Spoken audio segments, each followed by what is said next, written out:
Around 150 years ago, the United States was locked in a war with itself. At the time, Chicago was seen as part of the Northeast, giving the impression that the war was being held in its own backyard.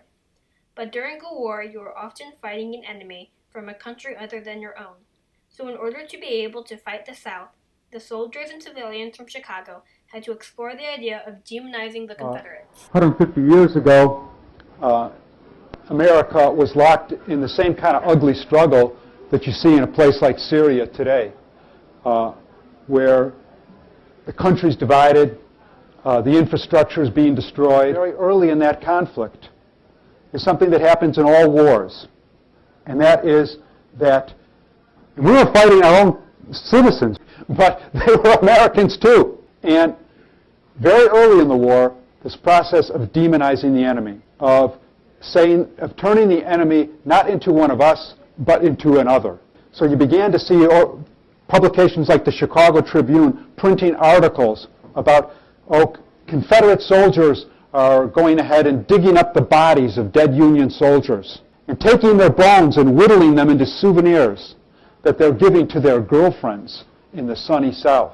They tried to make the argument that slavery, one of the most inhuman practices in American history, had turned the Southerners into barbarians. Due to the Chicago fire in 1871, many of the letters, documents, and artifacts brought home from the war by the soldiers were destroyed, causing a number of important events to be lost with time. One event that was forgotten was the use of Camp Douglas. Camp Douglas was a war camp located in the heart of Brownsville. This particular camp was known as one of the largest POW camps for the Union Army and the deadliest prison in American history. One of the largest prisoner of war camps in the United States was located on the south side of Chicago.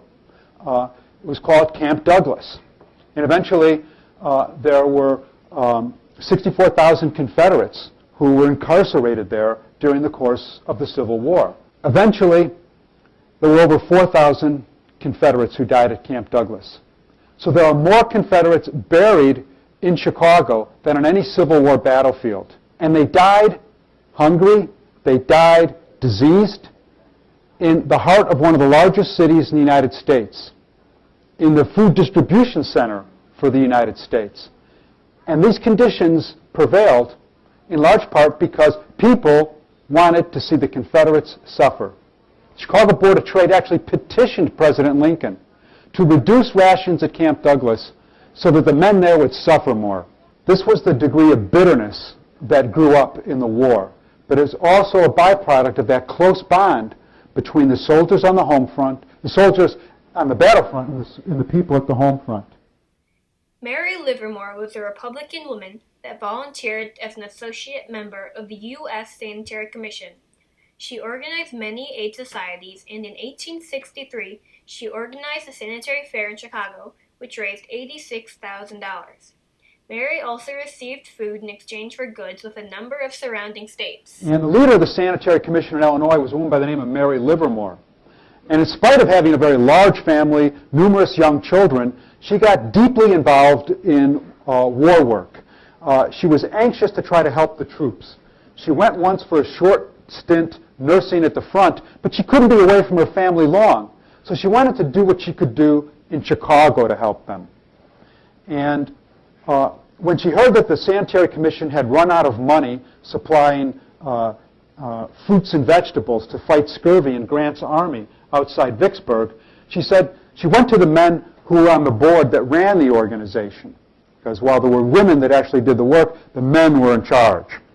And she went to them and she said, okay, what can us ladies do to get funds for the organization? And they said, well, there's really not too much you can do. Thanks for your offer. And she said, well, look, we're going to try. Well, what do you want to do? She said, well, we'll have like a fair and we'll sell things.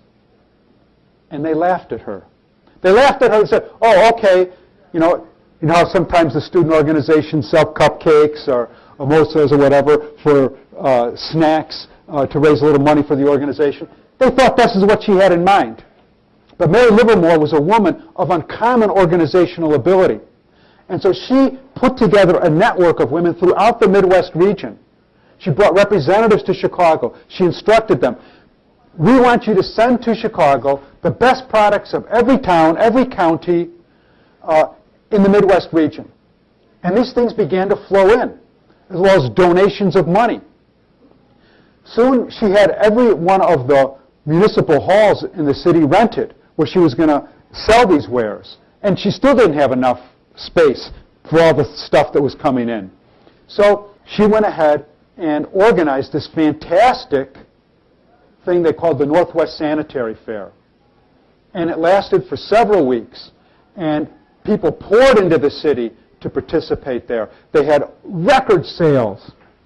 And when the fair was over, Mary went to the men who were on the board of the Sanitary Commission. By this time, they'd seen what she had done, and they were very happy to see her. They said, well, Mary, what do you have for us?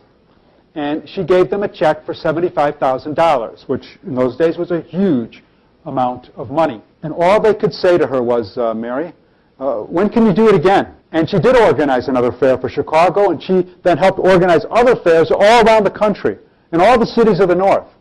And they eventually raised over $6 million for the troops, for their medical care of the wounded, helped soldiers who were recovering from wounds on their way home. They built in Chicago, and you can still see it at 35th Street and Lakeshore Drive, they built something called the Soldiers' Home. And it's for any soldiers who were passing through Chicago who might have a relapse of an illness or a disease. It was a safe place for them to stay, where they could get a meal, they could get a bed, they could stay for months, they could stay for years if they needed to. And she had subsidized all of this activity.